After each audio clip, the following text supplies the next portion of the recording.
Halo Sobat Pernikahan dimanapun kalian berada. Assalamualaikum warahmatullahi wabarakatuh. Salam rahayu, rahayu, rahayu. Tidak pernah saya sedeg-degan ini dalam sejarah syuting di Depan Antar Dimensi. Tapi ya sesuai dengan yang udah kita omongkan sebelumnya di Pantai Parangkusumo ya, bahwa perjalanan kita tadi, pembahasan kita tadi akan berlanjut ke rumah terbesar di Yogyakarta. Keraton Kasultanan Yogyakarta. Keraton Kasultanan Yogyakarta. Wah, deg-degan tuh aku salah ngomong atau aku salah ngomong. Jadi mungkin di perjalanan kali ini kita akan sedikitnya banyak membahas, banyak membelajar tentang bagaimana sih sebenarnya kehidupan atau kebudayaan yang ada di sekitaran Keraton Yogyakarta itu sendiri, karena mungkin bagi sebagian banyak orang mungkin belum begitu banyak tahu ya masih kesannya tertutup. Biasanya kan orang-orang datang ke keraton kebanyakan mereka berada di bagian yang paling depannya, itu bagian museumnya. Tapi kali ini kita mendapatkan kesempatan untuk bisa menjelajah lebih dalam lagi. Kesempatan yang tidak akan kita sia-siakan dan pasti infonya akan kita bagikan ke teman-teman semuanya. Iya Mas. Deg-degan ya? Iya, santai, insya Allah. Iya, jadi ini kita ada di Pelataran Keben atau di Kamandungan Lor Utara. Jadi kalau kita ke belakang ini sebenarnya nanti memasuki kompleks utama Mas. Jadi ini berhenti di bangsal depannya bangsal Ponconiti. Terus ini adalah anti wahana. Jadi kalau dahulu kalau ada kendaraan ataupun ada tamu yang akan sowan ke dalam, berhentinya di sini. Jadi sebagai gerbang penyambutan di paling depan. Mungkin di perjalanan kali ini kita nggak akan berdua, akan ada tamu spesial lagi bertiga, dan tentunya tamu spesial kita merupakan orang dari keraton ini sendiri. Jadi beliau akan memandu perjalanan kita, akan banyak menceritakan, mungkin juga nanti Oma bisa bercerita juga, dan mungkin saya hanya bisa bertanya karena saya nggak bisa banyak bercerita teman-teman semuanya. Jadi mungkin langsung aja kita panggil tamu kehormatan kita, beliau dari Monggo, Mbak Ami. Halo Mbak. Monggo Mbak. Oh, saya ada di sana. Ayo, mau gimana? Aku bingung. Iya. Mbak Ami ya. Iya. Jadi Mbak Ami ini akan menemani perjalanan kita selama kita berada di dalam nanti, dan mungkin bisa bantu menjelaskan ya Mbak Ami. Insya Allah.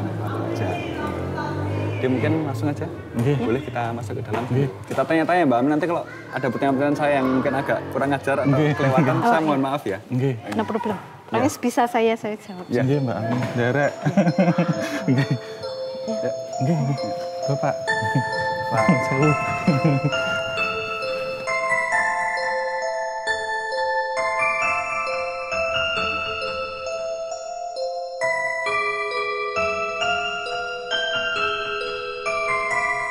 Jadi Sobat Jabanika semuanya, sekarang kita sudah menginjakkan kaki kita di dalam Keraton Yogyakarta. Dan pasti semua tempat di keraton ini pasti punya filosofi dan maknanya masing-masing ya Mbak Ami ya, kayak gini. Mungkin kalau dari sini dulu ada namanya tersendiri nggak sih Mbak Ami kalau di sini? Ini adalah regol Sri Manganti yang menuju ke kompleks Sri Manganti. Ini adalah regol yang kedua dari 5 regol yang membagi keraton menjadi 7 bagian. Nah, Sri itu sendiri artinya yang tertinggi, dalam hal ini Sultan, Manganti itu menanti. Jadi Sri Manganti itu adalah tempat penantian yang paling tinggi. Nanti filosofinya ada di dalam. Jadi memang kalau kita bicara keraton, bicara filosofi. Nah inilah regol Sri Manganti. Dan setiap regol itu di belakangnya selalu ada tembok sebagai sistem sekuritas. Nah kemudian kalau di dalam keraton selalu ada ini.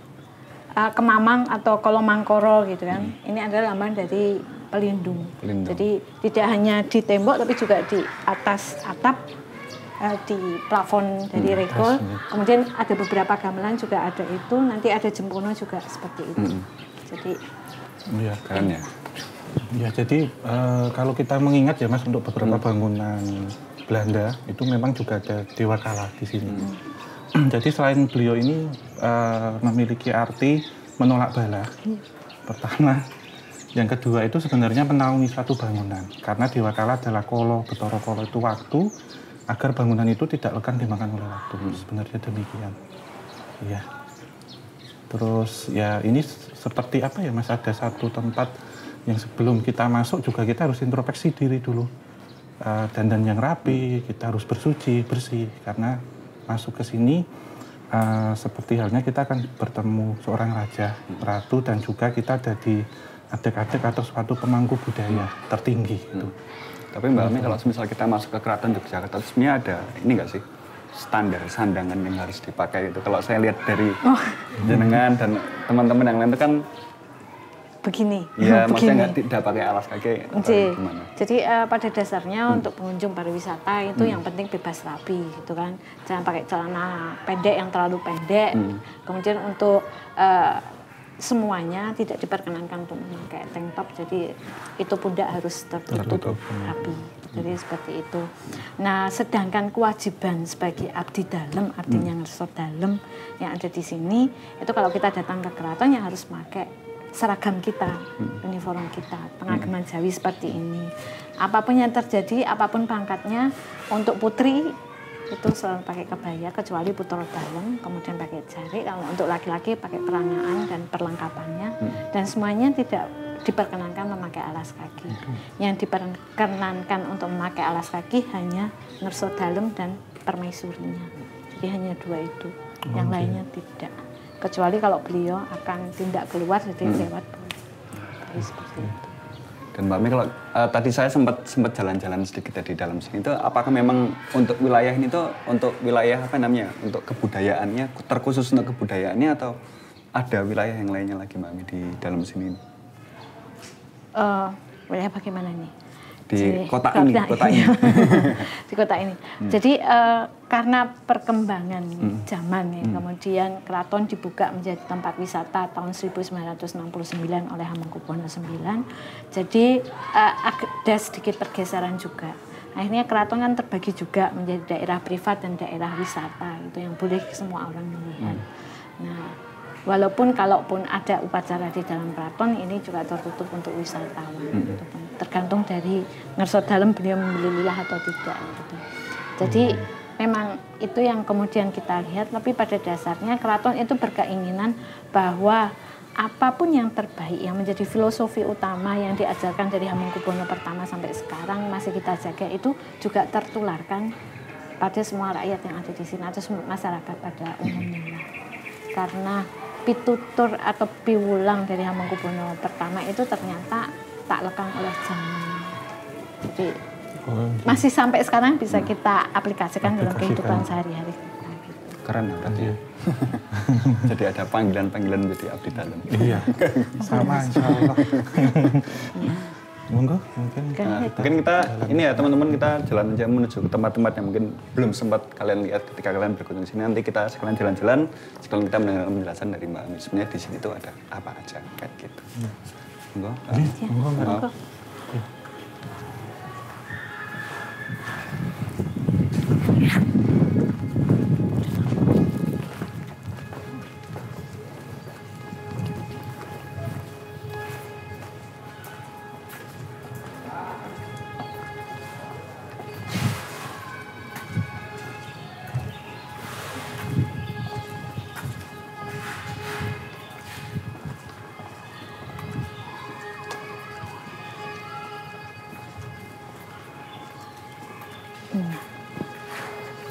Di sini.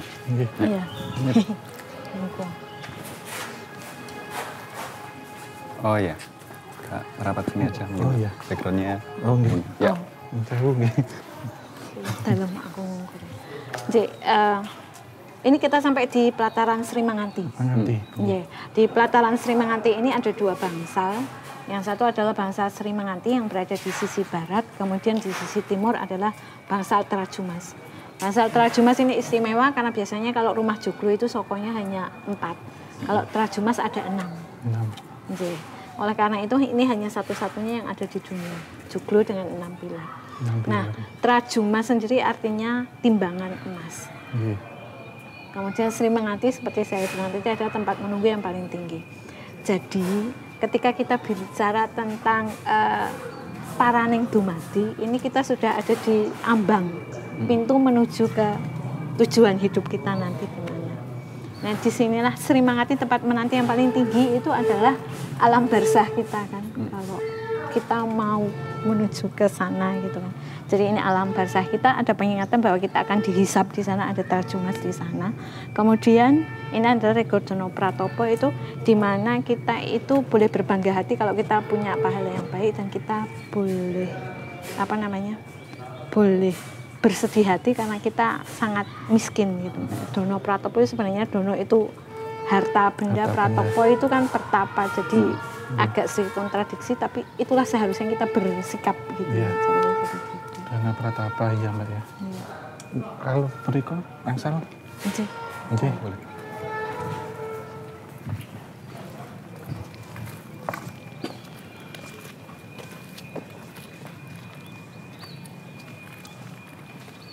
Ini apa Mbak, Dwara Polo nggih? Nggih. Sik wonten ngapit kanan kiri. Kanan kiri Nggih. pintu gerbang. Nggih. Nah, Dwara Polo ini sebenarnya baru ada tahun 1931 oleh Hamengkubuwono ke-8. Tetapi itu juga sebagai pengejauhan tahan yang tidak lepas dari yang ada prinsip yang ada di sini, begitu kan.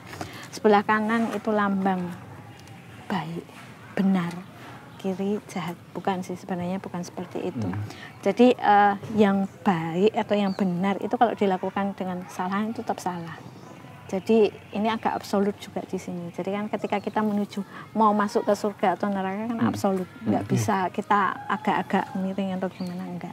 Jadi tidak ada persepsi atau interpretasi di situ. Jadi ini kan absolut. Jadi ya seperti itu. Nanti kanan, dua-duanya juga karena Kesultanan Yogyakarta itu adalah berdasarkan Al-Quran dan Hadis gitu kan. Jadi kita Muslim semua, jadi otomatis kan kita mengajukan kepada semua yang berhubungan dengan agama Islam. Nah, dalam kehidupan manusia itu selalu ada dua malaikat yang melekat sama kita. Raqib Atid yang mencatat perbuatan kita, Munkar Nakir yang akan nanti menanyakan di alam kubur, kemudian Ridwan dan Malik yang menjaga surga atau neraka. Nah, itu pilihan kita mau kemana, kita mau nah itu yang terjadi di situ. Nah, sama juga di situ. Jadi seorang sultan pun juga manusia biasa. Jadi ketika beliau melewati ini sebenarnya adalah proses untuk refleksi diri beliau. Karena di sebelah kanan beliau, kalau beliau mau miyos itu ada tarajumas. Apakah semua yang beliau lakukan itu sudah adil? Nah, adil itu juga susah kan? Ya, sama seperti kita. Jadi sultan harus menjadi yang terbaik. Karena beliau adalah khalifatullah, representasi Allah di sini. Jadi seperti itu. Jadi memang dari dulu raja-raja di sini juga sering jalan-jalan di sini merenung sendiri gitu, sering-sering banget lah ya Pak ya. Semestinya iya gitu. Jadi kan zaman dulu kan pelajaran tidak di sekolah dan sebagainya. Tapi kemudian ada pengaruh Belanda yang kemudian sultan yang bertahta merasa bahwa kita harus sama dengan Belanda, dalam artian kita juga negara merdeka pada waktu itu. Jadi kan, nah itulah kemudian putra-putranya sultan juga mereka belajar di sana, di samping untuk mengembangkan ilmu pengetahuan yang mereka punya atau mereka ingin punya.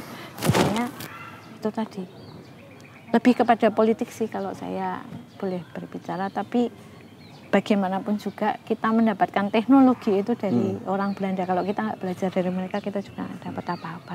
Iya, ada positif negatifnya sih. Iya, ya, semuanya itu harus dilihat dari berbagai macam sisi. Iya. Kita mengambil dari sisi positifnya ya.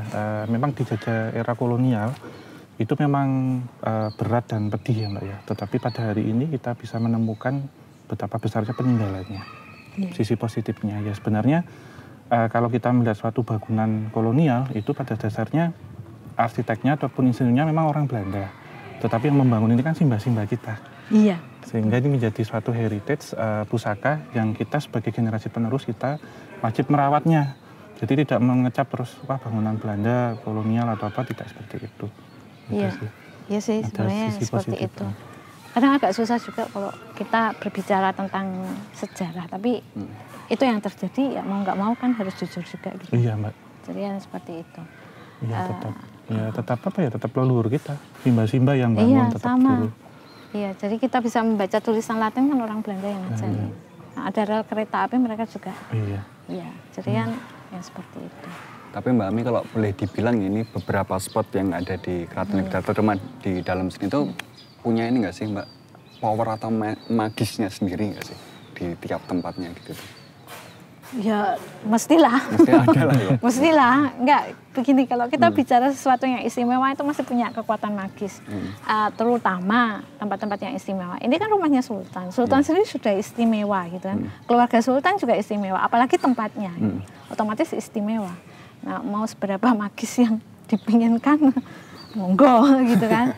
Tapi kan itu tadi, apalagi kalau kita bicara Yogyakarta dengan garis filosofinya itu yang kemudian kita membuat kita menjadi nah kan gitu, magisnya ada di mana, rasanya ada di mana kan, nggak semua orang bisa merasakan, tapi kita mencoba untuk itu memekakan rasa. Jadi mengasah mingising budi kalau pituturnya Hamengkubuwono pertama itu, jadi mengasah ketajaman pikir dan hati itu jadinya. Jadi medis yang dirasakan sebenarnya lebih ke keramat dan sakral. Menurut saya sih ya, karena kekuatan dari auranya gitu. Auranya itu memang menenangkan, menegangkan gitu. Memberikan seperti dorongan, support juga. Dan memang kalau suatu tempat di mana kita berdiri, itu bahkan satu butil pasir pun pasti ada beliau yang ada di situ. Karena memang untuk mendapatkan satu berkah atau bisa ngalah berkah itu apapun yang di sini, termasuk daun hanya satu helai saja, dan semuanya pasti positif, tidak ada yang negatif. Negatif pun berada di sini akan terserap dengan energi positif juga. Jadi lebih ke aura, Mas, kalau menurut saya. Ya, jadi selalu ada legitimasi positif. Jadi orang Jawa seperti itu kan. Jadi selalu ada legitimasi positif untuk sesuatu hal. Jadi kesalahan itu kadang tidak sengaja kita buat, kan? Tetapi bagaimanapun juga itu kesalahan. Nah, kita harus belajar dari kesalahan, jadi supaya kita tidak mengulanginya di belakang. Mbak, kita jangan ke sana, diaturkan ke sana, enggak apa-apa ya? Enggak apa-apa. Saya ngikut ini. Jadi ada Mbak Ami yang sebagai guide, ada juga beliau yang sebagai guide juga. Oh iya, monggo.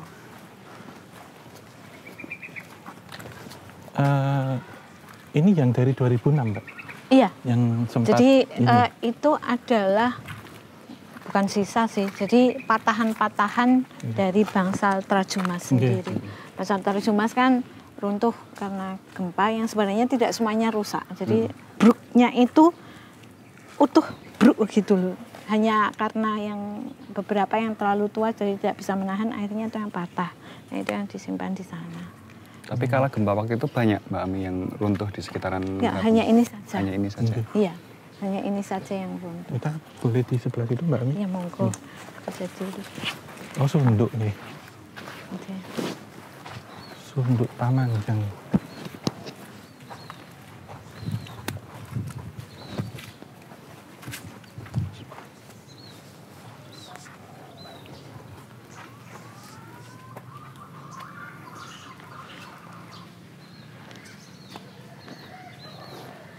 Jadi memang ada filosofi pelindung juga sih, Mbak, menurut saya. Iya. Iya. Semuanya sih pelindung. Bagaimanapun juga kita manusia mesti ada yang melindungi gitu ya. Tinggal kitanya sendiri itu mau mempergunakan pelindung kita sebagaimana gitu. Iya. Diinstal atau tidak itu ya. Iya. Antivirusnya ya. Iya, makanya kan seperti itu. Apalagi manusia kan otaknya kan tidak sehebat berapa ribu terabyte gitu kan, cuma beberapa gitu. Jadinya kadang ya itu tadi, kesengsal itu adalah sifat dari manusia sendiri. Gitu ini apa? Ini bangsal Trajumas. Bangsal Trajumas. Iya, jadi konon ada dua versi tentang bangsal atau kegunaan dari bangsal Trajumas ini. Yang pertama adalah untuk pengadilan daerah dalam, dalam artian pengadilan untuk keluarga sultan. Jadi keluarga sultan punya pengadilan sendiri. Kemudian yang kedua adalah untuk advisory, penasihatan kalau saya bilang. Itu adalah ketika sultan itu mempunyai kasus yang harus diputuskan atau akan membuat kebijakan yang beliau merasa tidak ahli dalam hal itu. Beliau akan mengundang semua orang yang ahli dalam hal itu untuk bersidang di sini untuk memberikan opsi kepada sultan. Walaupun nanti kebijakan absolut di tangan sultan. Jadi ya, itu harus seperti itu. Nah, sekarang digunakan untuk nyarekan gamelan sekati dan suatu gamelan yang sudah agak sepuh juga. Kemudian ada jempono atau kendaraan pengantin. Jadi ya seperti itu. Dan pastinya masing-masing gamelan atau apapun yang dari situ punya cerita hebatnya masing-masing lah ya Mbak Ami pasti ya. Masing-masing itu punya keunikan sendiri-sendiri gitu. Jadi di sini gamelan sekati kan gamelan Kiai Guntur Madu dan Kiai Nogo Wilogo itu kan untuk upacara sekaten. Kemudian ada gamelannya hanya digunakan untuk upacara khitanan, ada gamelannya hanya digunakan untuk upacara penobatan atau itu ada simbol dari sultan. Yang Kiai Guntur Laut itu yang paling tua, yang notnya hanya ada 3 dan suaranya sangat rendah karena itu paling tua. Terbuat dari logam yang sangat tebal. Jadi dalam. Ya, jadi seperti itu. Mungkin kita melihat lebih dekat ya, ya. Dari sana. Nanti sembari ke sana ya Mbak Ami terakhir ya. Yang ada prasasti bertulis aksara Tionghoa. Iya, aksara Tionghoa. Disarakan ke situ nggak tahu ada hubungannya apa dengan negara ini. Banyak, banyak. Kita dari sini aja ya. Enggak apa-apa? Enggak apa-apa. Ya, ya. Ini dilihat dari materinya itu. Ini material. yang paling tua tadi Mbak? Enggak, bukan. Ini agak baru. Kalau dilihat mungkin ini dari zaman Hamengkubuwono ke-6 apa ya? Saya kurang tahu itu dari lambangnya sama dengan yang ada di bahasa Sri Manganti, jadi mungkin kemungkinan pada masa Hamengkubuwono ke-6 kemungkinan. Saya tidak ahli dalam gamelan, jadi nanti monggo percaya. Tapi biasanya kalau sebelum digunakan untuk prosesi-prosesi acara ritual tersendiri, apakah gamelan-gamelan sendiri juga diberikan ritual tersendiri dulu? Atau iya pasti? Iya pasti. Jadi gamelan itu yang paling istimewa adalah gong. Gong. Ya, jadi semuanya di situ. Gong itu mewakili semuanya kalau saya bilang segitu. Jadi biasanya ada sugengan yang kemudian di dekat gong, yang kemudian nanti diakhiri dengan pemukulan gong. Nah, ketika gongnya itu konon, saya juga nggak tahu, suaranya itu normal, ya berarti nanti akan berjalan normal. Kalau enggak, berarti kita harus refleksi, kenapa kok bisa seperti itu. Apakah sugengannya kurang, atau ada yang melakukan kesalahan, atau apa. Seperti itu. Keren ya. Benda-benda di sini pun bisa memberikan sinyalnya masing-masing gitu loh. Pasti kan karena ada vibrasi Mbak Mas yang dipancarkan ya sekarang. Ada banyak kisah-kisah juga sih, dan seperti halnya menyerap beliau-beliau dulu yang pernah bertugas juga. Karena menggunakan keteguhan hati ya, dan kejernihan panggilan juga, sehingga ini juga menjadi suatu residual energi dan residual memori menurut saya. Memori dari beliaunya yang pernah bertugas, dan residual energi yang pernah terpancar atau keluar dari tempat ini gitu.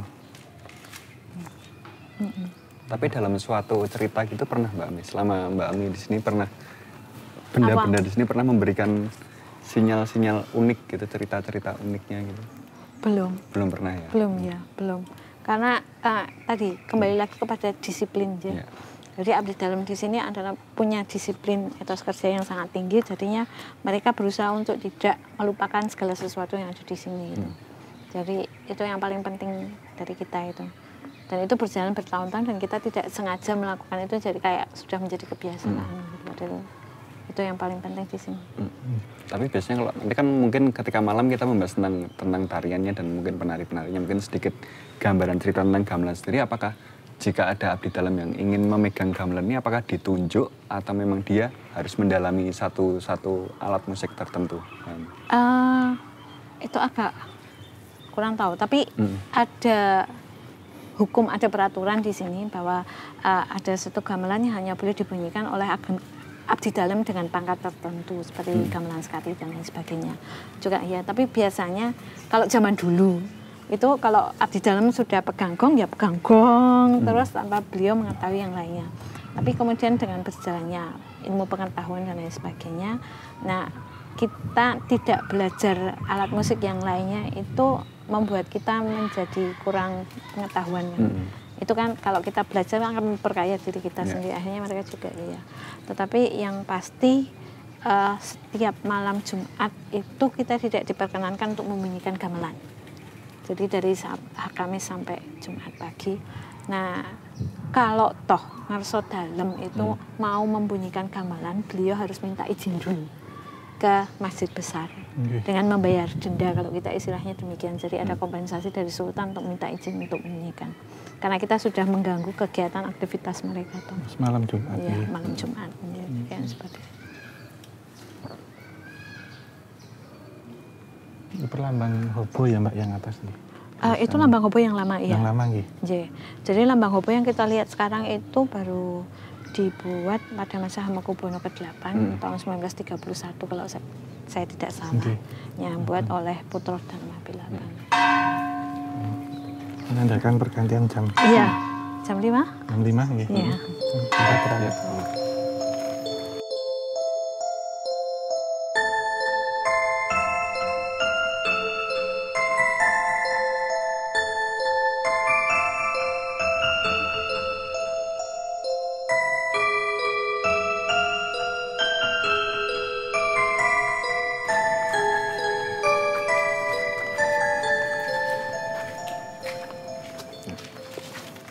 Teman-teman, sekarang kita sudah sampai di salah satu monumental yang mungkin bisa dibilang cukup unik ya Mbak Ami ya. Iya. Ini apa nih Mbak Ami kalau boleh tahu? Ini keunikannya ada satu sih sebenarnya. Jadi ini dengan tulisan Cina, yang di belakang tulisan Jawa, sebaliknya. Oh iya. Bisa iya. Jadi yang seperti itu. Isinya kurang lebih sama. Puisi yang kemudian ini juga puisi dalam bentuk sastra Cina, yang belakang juga mocopat itu. Tapi saya lupa mocopat yang mana, saya lupa. Nah, konon katanya di sini dan di sana itu ada sengkalannya, tapi saya sampai sekarang juga belum ditemukan sengkalannya seperti apa. Kan kalau orang Jawa biasanya ada itu. Nah, prasasti ini sangat istimewa karena diberikan oleh masyarakat Tionghoa yang ada di Yogyakarta kepada Kesultanan Ngayogyakarta Hadiningrat pada masa penobatan Hamengkubuwono IX. Tahun 1940, tepatnya 18 Maret 1940.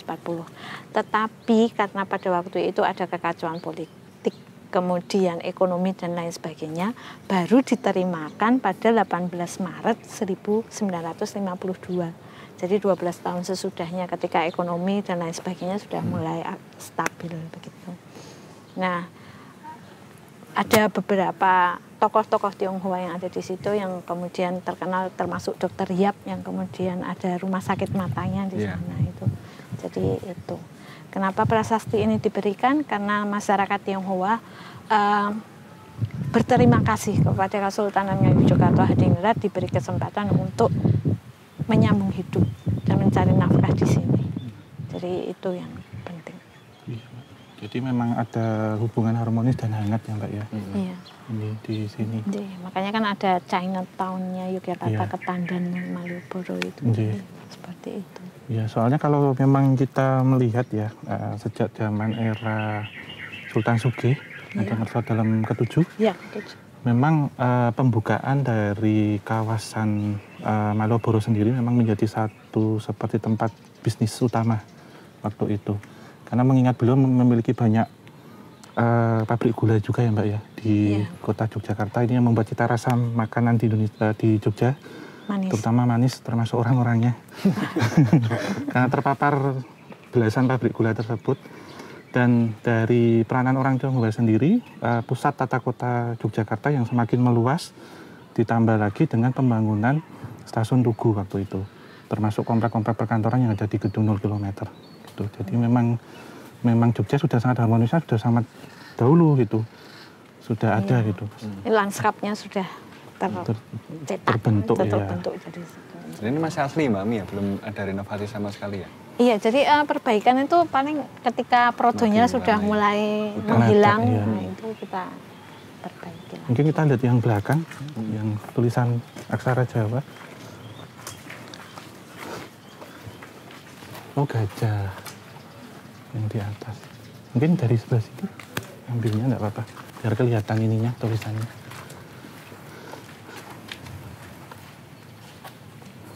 Ini memang ada 3 unsur ya Mbak sebenarnya kalau kita lihat ya. Ada liman, ada naga, ada peksi ya atau burung di bawah. Ini sebenarnya memang sedikit gambaran itu perlambang pluralisme sebenarnya. Kalau kita lihat kan ada burung itu melambangkan masyarakat pribumi waktu itu. Dan naga Tionghoa dan ada gajah itu kan Asia Selatan dan sampai Timur Tengah. Itu. Jadi memang ada keharmonisan yang sudah terbentuk. Memang ada candrasengkaranya Mbak ini. Cuman harus terjemahkan orang yang benar-benar bidangnya di situ. Tapi memang kita melihat beberapa simbol-simbol di sini yang selain melambangkan kayangan, terus kehormatan juga, dan juga sukacita, bahagia, dan semoga tetap diberikan kelanggengan dan hoki di situ. Sangar ya. Iya. Multi makna ya. Multi makna ya. Aku tidak main tadi dari jauh kok ada tulisan-tulisan Chinese gitu. Sama Oma disuruh bahasa Inggris. Ini semuanya puisi ya ini Mbak ya? Iya, jadi yang bentuknya mau copat, sekarang mau copat tapi apa ya? Saya lupa ya. Ya, jadi ketika kita berbicara sesuatu yang dalam atau sederhana tapi bermakna itu lebih enak kalau pakai puisi toh. Jadi itulah yang ada di sini. Jadi sama seperti yang lainnya. Ya, kalau di Hindu ada sloka, di Cina juga ada. Semuanya sebenarnya sama, tujuannya sama, cuman kendaraannya berbeda-beda gitu. Tapi disatukan dalam satu tujuan yang sama. Ya sih paling itu Mas Gita. Jadi mungkin ya. Untuk penjelasan dari sekitaran keraton mungkin kita sampai di sini dulu ya Mbak ya. Nanti mungkin buat teman-teman semuanya nanti mungkin akan kita lanjutkan dengan ini pagelaran tari budaya Sabto, dan mungkin nanti kita akan tanya-tanya juga dengan para pelakunya, para penarinya juga, mungkin para sindennya juga, kalau bisa nanti kita bakal tanya lebih dalam lagi untuk mengulik budaya tersebut, karena mungkin sangat-sangat jarang ya orang-orang sekarang tahu arti dari tarian itu sendiri atau maknanya itu sendiri, makna-maknanya. Mungkin kalau kita lihat dari bangunan bisa sedikit menjelaskan, tapi kalau tarian budaya kan mungkin akan lebih bisa menjelaskan. Mungkin ini bisa kita lihat ya Om ya, mungkin agak malaman mungkin ya setelah maghrib. Untuk jam ini kita tutup dulu dan akan kita sambung nanti. Kita akan ketemu lagi di sesi malam hari.